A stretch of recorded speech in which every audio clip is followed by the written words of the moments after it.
হরে কৃষ্ণা। শুভ গৌর পূর্ণিমা। আজ আমরা যাচ্ছি মন্দিরে গৌর পূর্ণিমার অনুষ্ঠান কেমন হয় সেটা দেখতে। চলুন আমাদের সাথে।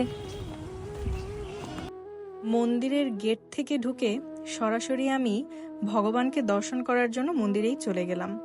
এখানে দেখুন কি সুন্দর সাজানো। এরপর আমরা দর্শন করব জগন্নাথকে। জয় জগন্নাথ, জয় রাধা মাধব।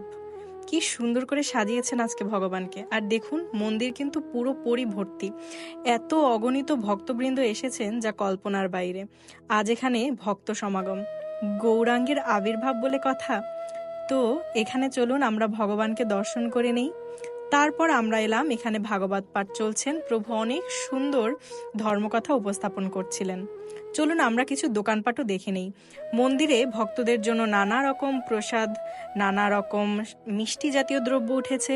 এরপর আছে অনেক ধরনের গ্রন্থ। আপনি চাইলে এর মধ্য থেকে যে কোনো গ্রন্থই নিয়ে নিতে পারেন আপনার জ্ঞান অর্জনের জন্য। তারপরে আমরা দর্শন করলাম গৌর নিতাই। এখানে আপনারা চাইলে কিছু ভগবানের উদ্দেশ্যে দানও করতে পারেন। তারপর রয়েছে রাধা মাধব, জগন্নাথ। এরপর রয়েছে ভগবানের জন্য কিছু দান করার জন্য থালা। এরপর আছে আরো কিছু দোকান যেখানে নানা রকম প্রসাদ, সুস্বাদু প্রসাদ এবং অনেক কিছু রয়েছে যা আপনি নিজের গৃহের জন্য নিতে পারেন।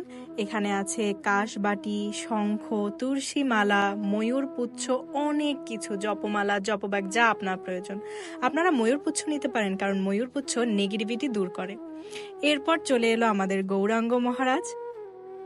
এখানে চলছে তার অভিষেকের প্রস্তুতি।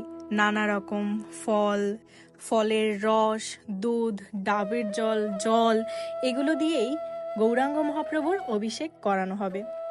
গৌরাঙ্গ মহাপ্রভুর আরতি কিন্তু শুরু হয়ে গেছে। এরপরেই অভিষেকের পালা।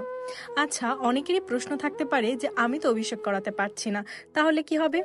কিন্তু এই যে অভিষেক যারা করছেন তারা যে পুণ্যটা অর্জন করবেন, আপনি দর্শন করেও কিন্তু সম পরিমাণ পুণ্যই অর্জন করবেন। গৌরাঙ্গ মহাপ্রভু ততটাই কৃপা আপনাদেরকেও প্রদান করবেন যতটা যারা অভিষেক করছেন তারা পাবে।